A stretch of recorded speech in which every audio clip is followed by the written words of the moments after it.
K-pop artists' role in South Korea's global strategy. So some terms to know. So South Korea has been a country that has managed to work its way to the top of the global stage due to its push of soft power. And soft power is a country's ability to persuade or attract others through its cultural, political, or economic values, rather than coercion or military power, which would be considered hard power. And one aspect of South Korean soft power that has managed to capture the hearts and minds of many people around the world is the Korean wave, also known as Hallyu Korean. And some aspects of South Korean soft power include like their electronic, like Samsung and LG, their vehicles, Kia and Hyundai, K-dramas, K-movies, Korean food, cosmetics, and especially K-pop. And since its rise in the late 2000s, early 2010s, it's been the biggest aspect of South Korean soft power, and the globalization of K-pop has actually led South Korea to create very strong diplomatic relations with other countries. So one way that South Korea has used K-pop as a means of establishing and maintaining relations with other countries is by sending K-pop artists to bilateral events involving South Korea and another country. And some of the way K-pop idols help South Korea maintain these relations is by showcasing Korean culture, such as performing for another country, or attending bilateral events to represent South Korea and speak on important issues.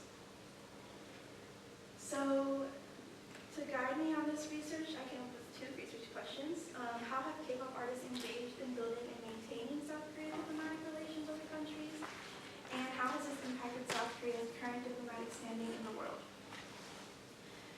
So when I was reviewing the literature, I found a lot of things about the Korean wave, but one thing that I saw was that in Indonesia there has been a rise of Korean language schools throughout the country that has contributed to more students studying abroad in South Korea, and this influx of international students to South Korea has contributed to the country's economy and has encouraged cultural exchanges between Indonesia and South Korea, while also enhancing their mutual understanding and friendship between the two. And another example of cultural diplomacy would be the case of BTS. And BTS is a K-pop boy group, one of the biggest, probably the biggest at the moment. And they gave their first speech at the UN in 2018 to UNICEF's End Violence campaign. And this was a campaign that aimed to end violence among teens and kids around the world. And in further support of this program, BTS established the Love Myself campaign, where they donated $1 million and a portion of their merch and album sales to the End Violence campaign. And the South Korean government chose BTS to represent South Korea in this campaign due to their status as global superstars and being socially conscious, and their determination to speak on important issues. This shows South Korea promoting a successful case of cultural diplomacy in order to improve their image as a responsible global actor and show their care for human rights. And lastly, another example of cultural diplomacy would be from EXO. EXO is another K-pop boy group, and they, in I think it was 2018 or 2017, they met former President Donald Trump and his daughter Ivanka after Donald Trump landed in South Korea to meet with the president at the time, Moon Jae-in, to discuss a revised trade deal. And EXO actually gifted Trump and his daughter copies of their albums. And Moon, the president, inviting EXO to this meeting shows the potential for pop figures to be used as a relationship-building tool between two countries. So my methodology is I did 3 case studies involving 3 different groups and how they build relations and represent South Korea for other countries. I also reviewed some secondary sources like news articles, YouTube videos. I did an analysis of why the K-pop artists were selected and their roles in the event. And then I also did an analysis of South Korea's diplomatic standing after each event. So the first one is EXO CBX in China. So the group I mentioned earlier, EXO, is a much larger group. It has 9 members. EXO CBX is like a subunit, and it is consisting of 3 members.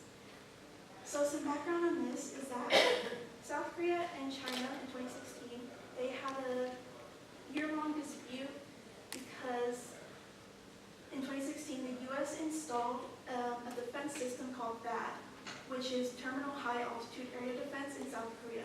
And what that is, it's a defense system that protects against short, medium, and intermediate range ballistic missile threats. And they put that in South Korea in order to protect them from North Korea's growing nuclear program. However, China did not like this because they were scared that the system's radar would peer into Chinese territory and gather intelligence data, presumably for the United States. However, the United States and South Korea denied this. Nonetheless, this created contention between China and South Korea, and China placed unofficial sanctions on South Korea, meaning that they banned a lot of South Korean products going into China.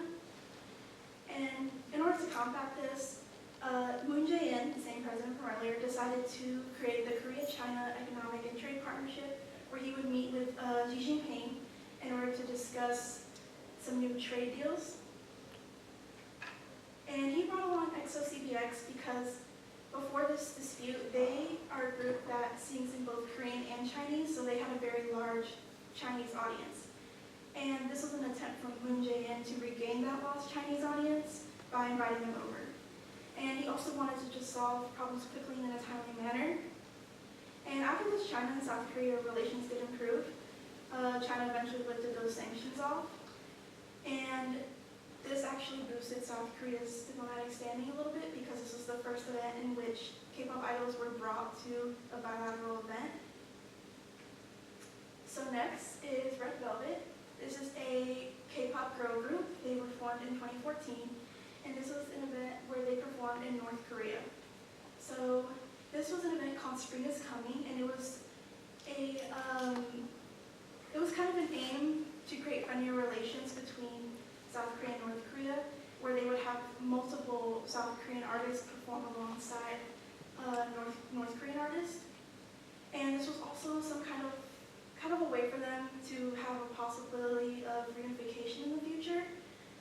And the thing is, with Red Velvet, they were the youngest group of singers to be there, and they were essentially the face of Hallyu in North Korea, the Korean wave, the growing Korean wave. And the reason that they were picked is because at the time, in 2018, they were at the height of their career. So their worldwide popularity drew lots of attention, and which is what Moon Jae-in wanted. He wanted the world to see his attempt at reunifying North and South Korea. And actually, Kim Jong-un praised Red Velvet for this, which was surprising because a lot of people didn't think that he was even going to be there. And he also praised the other South Korean artists there. And after this, relations did simmer, but as of now, they're kind of a little rocky again because Kim Jong-un has kind of abandoned that project of trying to reunify. But during this time, South Korea was praised in the international community for even attempting to do this because it's such a big deal for K-pop artists, especially at this massive scale, to perform in North Korea. And my last case study that I did is BTS at the White House. So again, I mentioned BTS earlier. They're the biggest K-pop group in the world right now. So they were invited personally by Joe Biden to address and speak on anti-Asian hate crimes in the U.S. At the time, this was in 2022, because at the time, a lot of Asian Americans and Asians living in the U.S. were experiencing a lot of discrimination and racism due to COVID-19. And so during this event, each member spoke about their own experiences with discrimination. And this event was kind of controversial in the fact that they are not Asian American and they were not raised in the U.S. However, they still experienced some type of discrimination here whenever they would perform here or go to music awards, interviews, anything like that. And this actually brought a lot of attention to anti-Asian hate crimes due to their massive popularity. And BTS, previously attending the UN 2 times actually before 2022, made this event more significant because they established themselves as diplomats. And South Korean and U.S. relations have strengthened. They've always been really strong, but this is definitely made them even stronger, and has put South Korea at the forefront of soft power. So some conclusions that I've made is that essentially the Korean wave, especially K-pop, is the backbone of South Korean soft power. without it, they probably wouldn't even be as strong because they don't even have a very strong military. And what I've also noticed is that K-pop groups who have made the biggest impact, whether in South Korea or in the country that they're trying to build relations with, they were chosen to represent South Korea at certain bilateral events. And what I've also seen is that all foreign engagements made by K-pop idols are imbued with political significance. So no matter what they do involving like foreign engagement, there's always going to be some type of meaning to it, political meaning to it. And currently, South Korea's diplomatic standing is at an all-time high. And because they are essentially the powerhouse of soft power. Nobody has ever seen a country using their soft power to such a scale like this, and especially in such a short amount of time. And some further research, some other factors that could be investigated for this research that I didn't have time to do is maybe the long-term effects of cultural diplomacy. Like, does this even last? Does it work? Also, maybe any negative effects, if any. Have any K-pop groups maybe negatively impacted diplomatic relations between South Korea and another country? And then, like, other research going forward that I could do is the history of Korean soft power, globalization within K-pop, the K-pop music videos themselves, or historical sensibilities within the K-pop industry. So some acknowledgements, St. Edward's University and V.Guerrero Scholars Program for helping me, like, guiding me along through this research and helping me fund this research. Dr. Martinez for helping me, V.Guerrero staff, Dora, Corey, and Pedro. My family and friends for supporting me, and then Dr. Jim Lee for helping me and being patient with me throughout this process.